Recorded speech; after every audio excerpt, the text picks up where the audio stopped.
సింహాచలంలో వరాహ నరసింహస్వామికి ఏటా చందనోత్సవం అక్షయ తృతీయ రోజు జరుగుతుంది.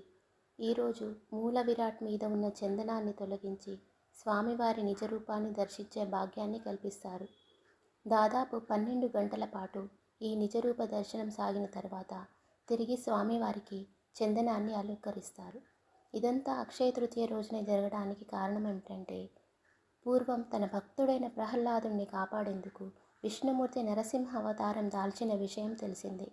ఈ సందర్భంగా తన కోసం సింహాచలం కొండ మీద శాశ్వతంగా కొలువుండమంటూ ప్రహ్లాదుడు నారసింహుని వేడుకున్నాడు. ప్రహ్లాదుని కోరికను మన్నించి స్వామివారు ఇక్కడ వెలిశారు. ఆ స్వామివారికి బ్రహ్మాండమైన ఆలయాన్ని నిర్మించి నిత్యం ఆయనకు కొలుచుకునేవాడట ప్రహ్లాదుడు. అయితే కాలం మారింది, యుగం మారింది. సింహాచలం మీద ఉన్న ఆలయం శిథిలమైపోయింది. చాలా సంవత్సరాల తర్వాత ఈ ప్రాంతానికి పురూరవుడు అనే రాజు విహారానికి వచ్చాడు.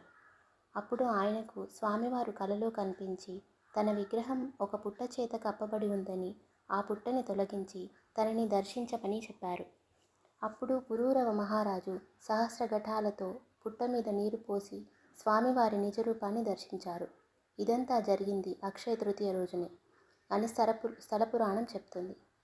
ఉగ్రమూర్తి అయిన నరసింహుని రూపానికి ప్రకృతి యావత్తూ తల్లడిల్లిపోగలదు.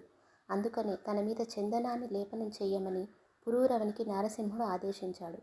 ఇక మీదట తన నిజరూపాన్ని ఏటా ఒక్కసారి మాత్రమే భక్తులకు చూడగలరని, మిగతా సమయాలలో చందనం పూతతో నిండిన తన నిత్య రూపాన్ని మాత్రమే చూస్తారని అనుగ్రహించారు. అలా స్వామివారి ఆదేశంతో అక్షయ తృతీయ రోజున మాత్రమే ఆయన నిజరూపాన్ని దర్శించేందుకు చందనోత్సవాన్ని నిర్వహిస్తారు.